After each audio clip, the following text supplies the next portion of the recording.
I really thought when I was 30, I would be mature and have all my shit together and I'm an adult. And I still be in my shower like,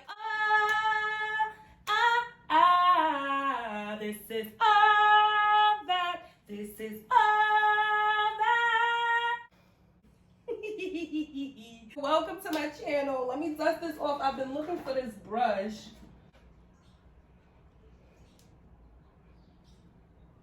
Welcome to my channel, Mother Suckers. Hey, I am Eloho, the lovely, magnificent, magical, powerful, sassy, smart, daring, wealthy Eloho.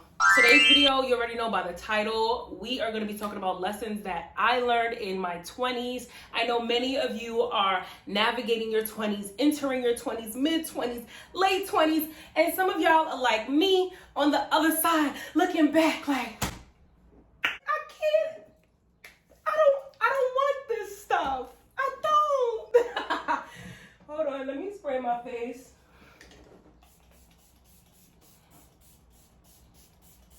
Whew. Period. I do have to finish my hair. I do have to finish my makeup, and we're going to chat. So I asked you guys if you wanted lessons in your 20s, dating older men, or story time. Story time. Y'all said all three. And your wish is my command. I'm gonna give y'all all three. We're gonna break it up. All right, we're gonna break it up. But I'm gonna give y'all all three. We're gonna start with lessons learned in my 20s. The way that I've structured this video is pretty much advice that I would give to myself, right? Starting from 19, I would hug her and I would say, girl, this is what you need to know, all right? This is your 30-year-old self. You pop in, period. Don't even worry about what don't even worry about the haters. You pop in, period. But let me help you navigate this, right? So I'm coming at this video from that angle. So some things might just be personal. Take what you need. Relationships. Now, girl, being an African heiress, you know, we didn't really learn how to date.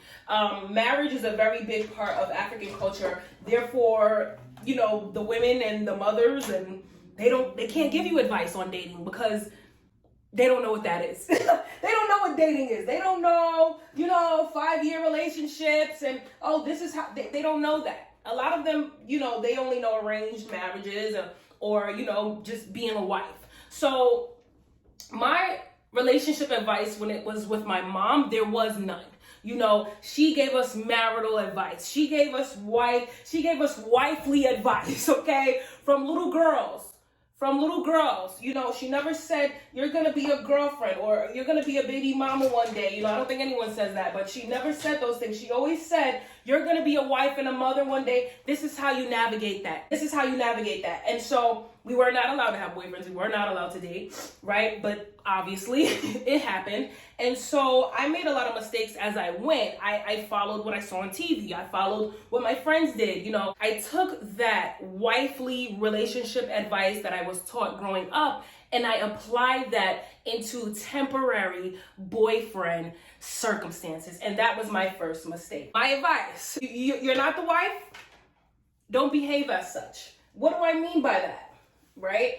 I overstepped my role and my position in niggas' lives because I looked at it from a wifely permanent standpoint. I'm 20 years old, 21, 22, thinking, this is my husband.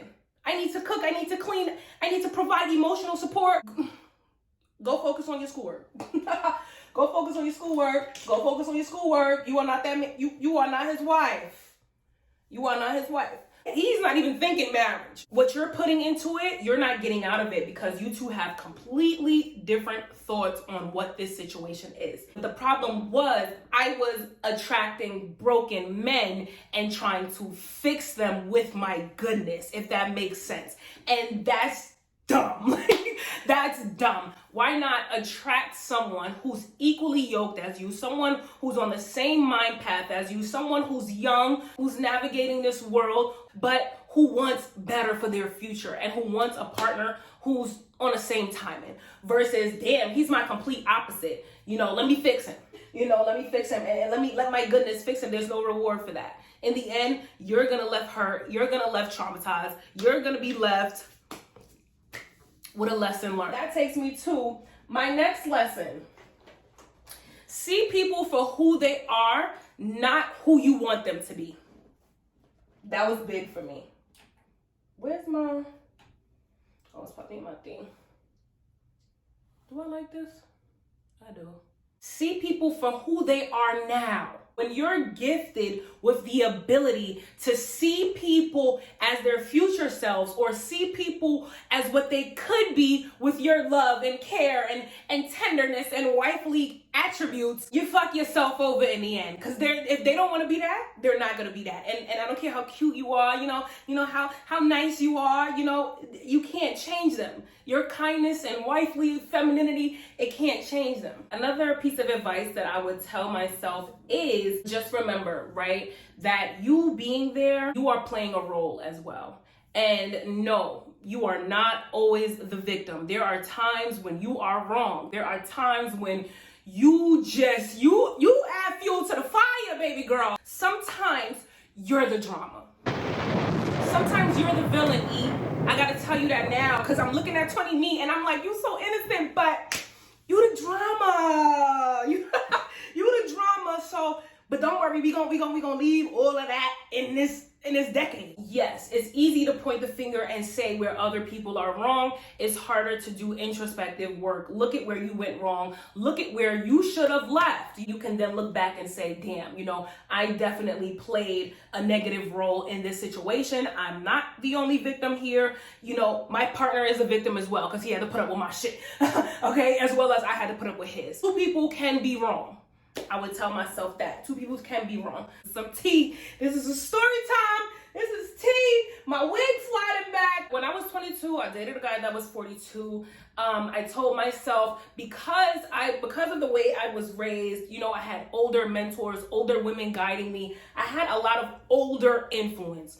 And so when I looked at my age mates, number one, my age mates was just outside fucking and sucking and ducking and everything. And I wasn't about the whole life. So I said, okay, that's not for me. These young boys just want to get on to the next. I can't do that. This guy, he was a photographer. Y'all know I was modeling at the time. I would go to his studio and shoot. Long story short, he was oiling me one day. I enjoyed the oiling. I was like, okay, he oiling me. Dang, this feel crazy. This feel crazy. I text his older sister because I knew his older sister. Remember, I'm older women mentor me at this point. So I'm like, I like your brother. She's like, what? Hell no. He is too old. Girl, bye. Like, don't tell him that you feel that way, and do not, don't even pursue it. Girl. And I text him, thank you for the photo shoot. It was a really good shoot. When you're gonna send me the photos? He's like, I'm sending you the photos. Then I'm like, yeah, I really like this. And I'm like, he was oiling me. Girl, I ain't get no dick. Like, I ain't get no dick. I didn't know what to do. I'm like, I need it. I don't get it. I don't want to give it to 1,000,001 men. He's mature. He has a job, a career. He got his own this, his own that. Let's see. Now, thinking back on it, he did not act his age. Like, getting into it, he was very immature. I know men love their video games, but he was always on that goddamn video game. All his friends was completely surprised that he got a 22-year-old model, tall chocolate goddess Amazon me. He was just like, how did you get her? So, number one, that was a red flag. His friends was just like, because they know him for real. I'm just seeing his physical and him working, and he looks young, he put together, cologne good. So I'm looking at it like that. His friends are looking at it like, nigga, you ain't shit. How did you manage to manipulate this girl to thinking you shit? Now, he also had friends that were my age. They rode motorcycles together. He was part of a bike club. So they rode motorcycles together. So they would come over to ride bikes, and they would see me there, and it's like, okay, she's here to shoot, or she's one of the models, she's here to shoot. And eventually it was like, why you always here? Like, top model, why you? I know you ain't. Nah.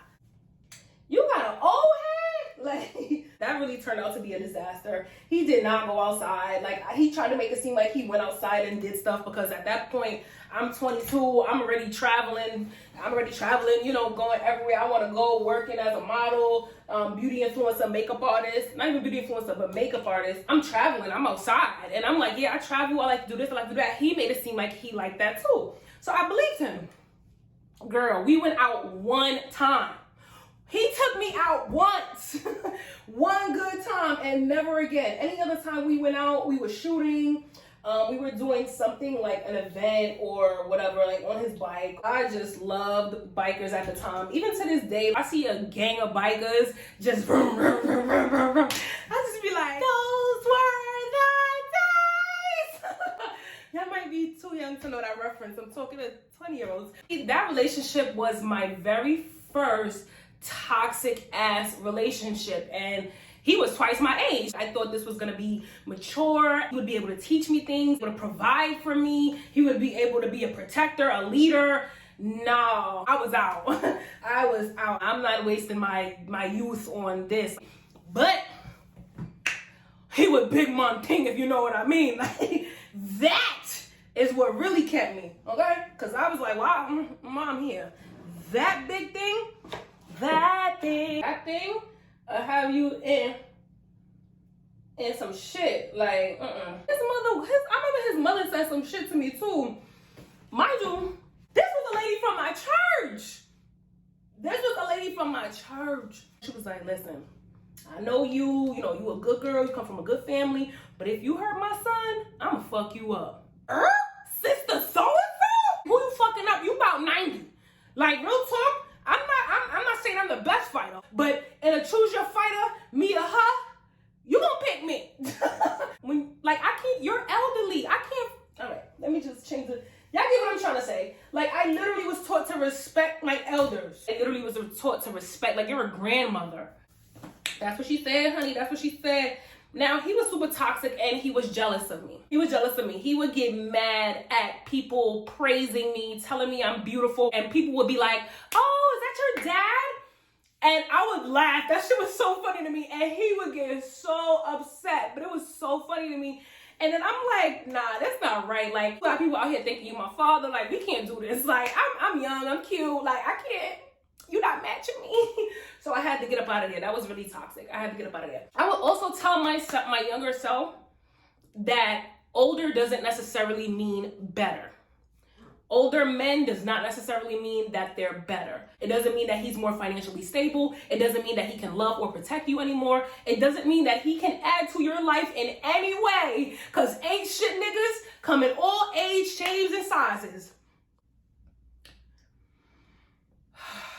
I would take a deep breath for this one, because Eloho in her 20s really values friendship, values what her friends think. She uses the term friend too loosely for 30-year-old Eloho's liking. I would say that these girls that you run with and that you consider your friends and you tell them, you know, intimate parts about your life, and you don't see them as competition. Y'all don't even work in the same field, in the same arena. But when they see you, they see the best part of you. They see the sides of you you don't even really acknowledge all the time. They see you in that light 24/7. And unfortunately, they think that your light and your glow, it affects their light and their glow. Their light and their glow. You being vulnerable with the enemy. You get what I'm trying to say? Your time is the most precious thing that you have, and you're sharing it with the enemy. I hung around my enemies a lot. I don't know if this is a Pisces thing. I don't know if it's like a delusional, naive thing that I had, but I hung around my enemies. I dated my enemies. I hung out with enemies. I called them friends. And it was like, I knew these people were not good for me. But I think in some way I thought like, okay, the devil you know is better than the devil you don't. Or again, that syndrome that I can fix them.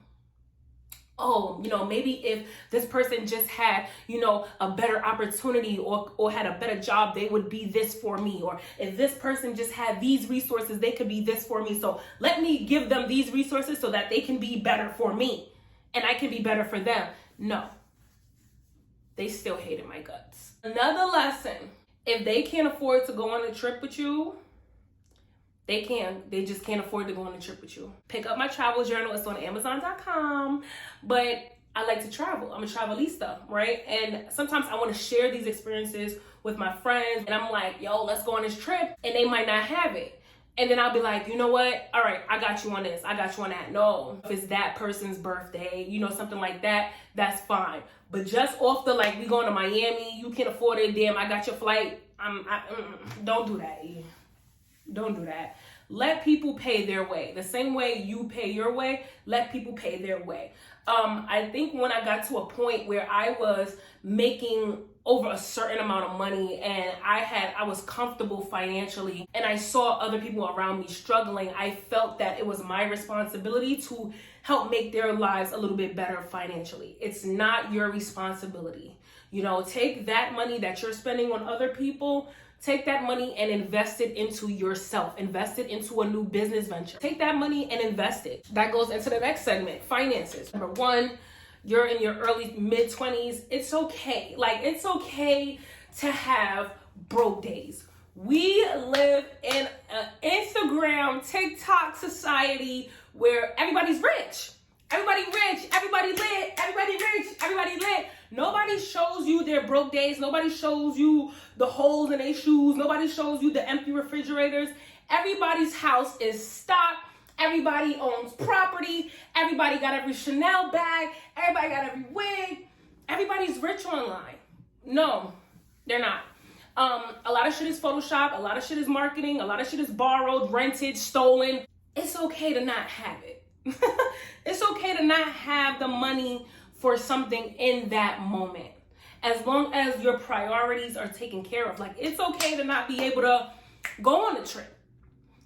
You paid your bills, you eating, your responsibilities are taken care of. It's okay. I think I had anxiety. I had really bad anxiety around being beautiful and broke. As someone who's in entertainment, I was on TV a lot at the time. I was on runway fashion shows. I was modeling and I was broke. And people thought that I had it because I was booking jobs. A lot of the jobs were not enough. Some of the jobs were no money. You know what I'm trying to say? I still lived with my mom, and I just felt like, damn, I should be further along. That goes into my next point. If you still live with your family, bro, it's all right. It's okay. I'm telling you it's okay. Especially if the environment in which you live in is safe, physically safe, mentally you're safe there. If you are overwhelmed at home, you can't think, you can't sleep, obviously it would be better for you to move out. But in my case, I was a little annoyed sometimes, but I bite the bullet. I jumped out and started looking for apartments and looking for this and looking for that. And I'm like, dang.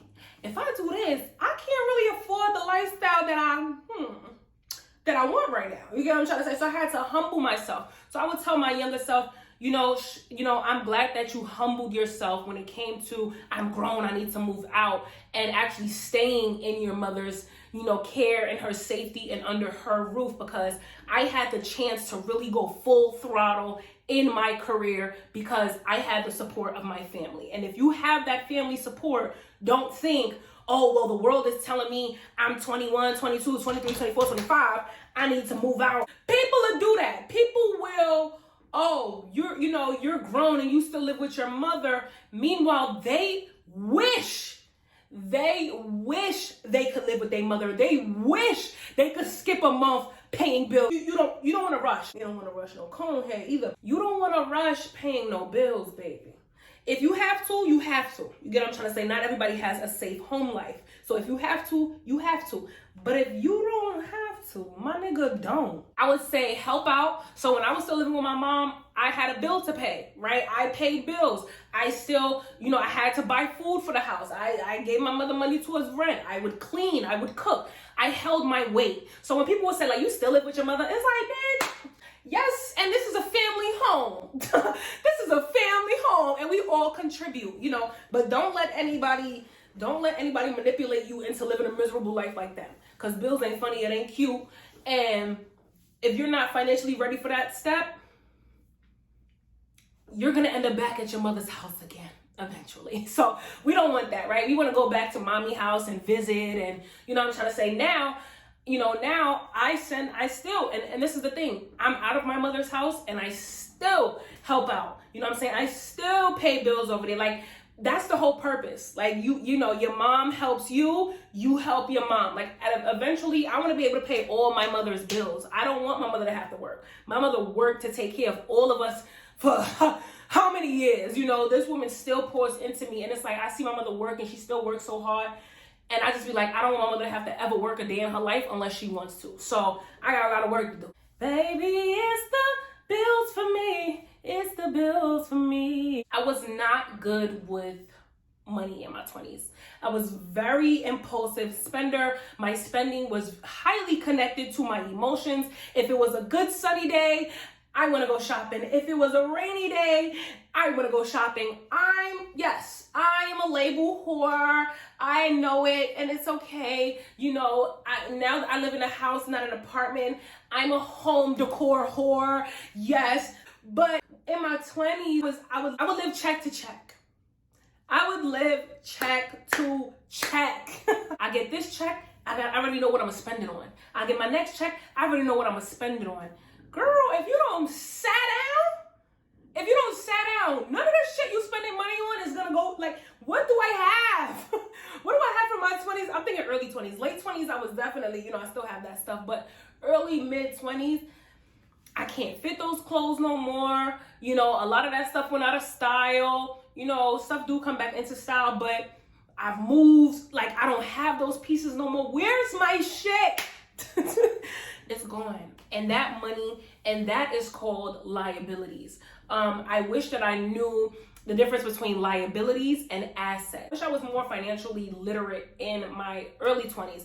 As I went to like late 20s, that's when I began to get it. You know, that's when I began to say, oh God, like, I have no assets. I have nothing under my name that over time, you know, it grows in value. I was taught to save money, to save money, to save money. I was not taught to invest money, invest money, invest money. So that's what I'm doing now. Girl, we're gonna talk about that on this channel. Some investments I think every young Black woman should start to do research on. Number one, owning property. And even with shopping, I even look at shopping differently. This bag is X amount of dollars. If I was to sell this bag in 5 years, how much would this bag be worth? Some of these high-end bags, the good thing is they definitely can be considered assets. This is another one. This is kind of just like overall life stuff. I would tell my younger self, like, keep a lot of your happiness to yourself. I'm the type of person who I feel like I just radiate like who I am. My energy is felt heavy, right? But when I first got with my man, okay, I came out of a very toxic situation. I was toxic, he was toxic. And so when I went into this new relationship, I was already mid-healing journey. You know what I'm trying to say? I had to do the healing. I had to do the purging.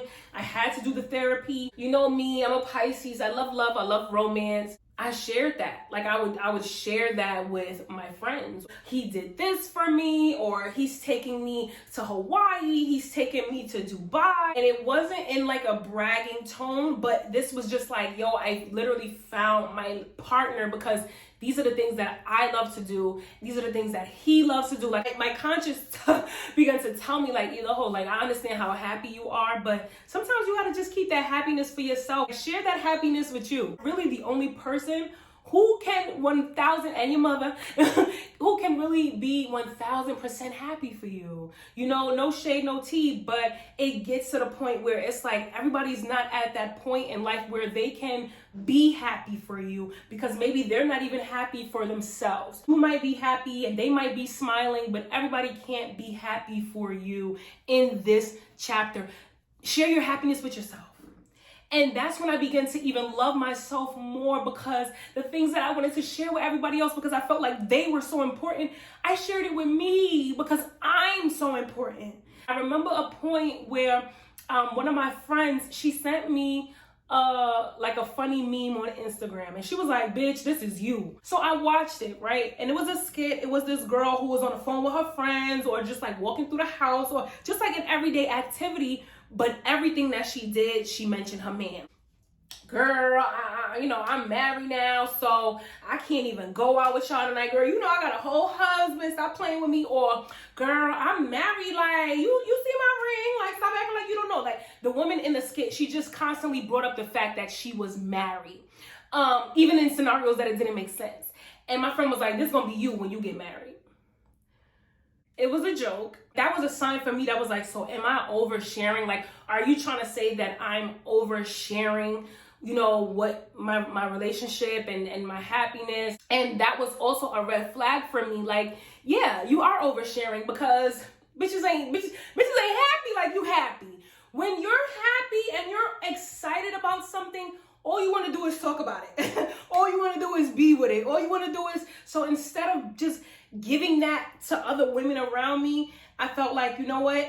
I respect that it might be too much for y'all, but I'm not gonna dull my light, my life, my excitement, my relationship for anybody. So I kept that to myself. You know what I'm trying to say? And I noticed like some of my friends would say like, oh, you don't call me as much, or you don't do this as much anymore, or we haven't. And it's like, I'm just living life. Like, I'm just loving and living life. Like, it's no shade to nobody. I'm not trying to be fake, trying to be different, but when people can't handle my happy energy, I pull back.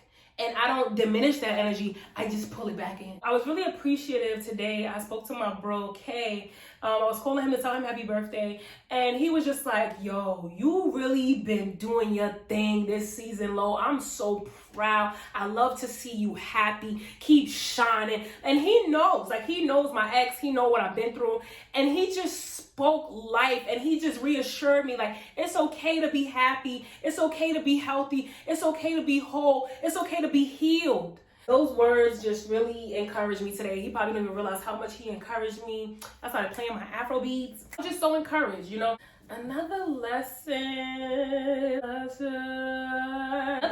that I would tell myself, I would tell my younger self that, yo, you were so right. The dreams that you're fighting for, it's gonna allow you to live the life that you want to live. Because the thing is, during that time, you got to remember, like, millennials, we grew up in a world where it was, you got to get a good job. You got to get a good education, get a good job, work, and then live on your retirement. That was the plan. And then as a Nigerian, most Nigerians go into the medical field or the IT field. So the map for me was to become a doctor. And that was never something I was interested in. And my mom would be like, oh, hello, you're so sweet. You love people. You have a passion for healing people. And all of those things are true. I'm sweet. I love people. I got a passion for healing people. I love children. But that doesn't mean I need to be a nurse, Mom. Like, I don't want to heal in that way. And I feel like what I do is incredibly healing. I got chosen to be on a panel actually at Vanderbilt University this weekend in Tennessee. They chose me to speak at the Black Girl Fest. And I just was so excited. Just the email, it just reminded me like, yes, like your work heals people, not just medicine, but like mental healing, spiritually healing. Me being a voice on this platform is healing people. And I'm so glad that I chose my path, because I can't see myself, no shade, no tea, working nurse hours. Shout out to all the nurses. We need y'all.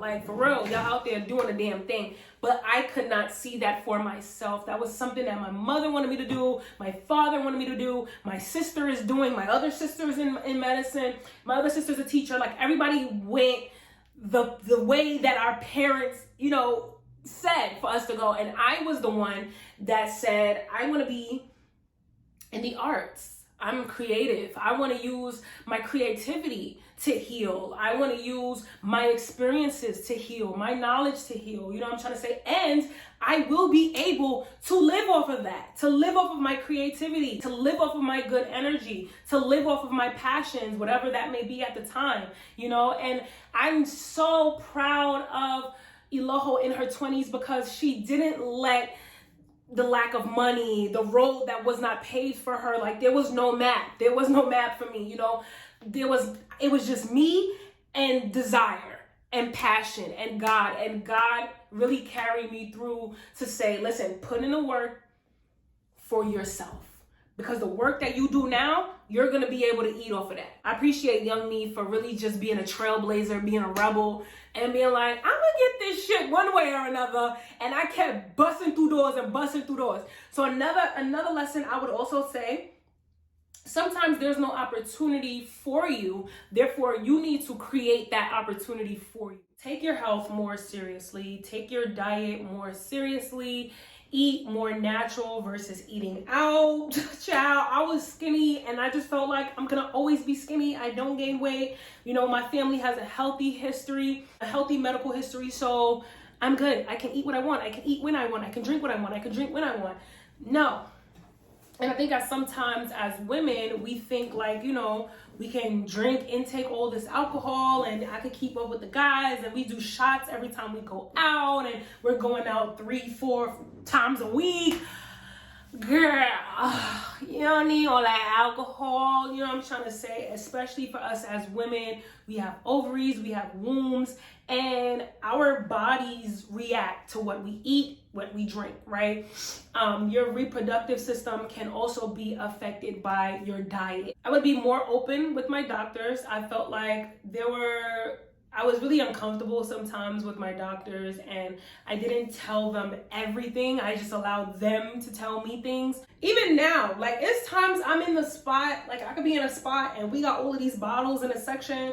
I'll pour some orange juice into my cup and just sip on my orange juice, because I'm not about to sit here and get fucked up. Then I gotta go all the way home. You know what I'm trying to say? I'm not doing that. That's pretty much all of the advice I have for now. I could always go into details and be like, leave this man alone, leave that man alone, right? But all of those experiences really made me the woman that I am now. I have learned so much. I've grown so much. I love myself so much. I literally lived the life that I created for myself. And it's because I really followed my own path and my own dreams. I worked extremely hard. I did not give up. You know, I sometimes I had to sit in the back. Sometimes I had to work extra shifts.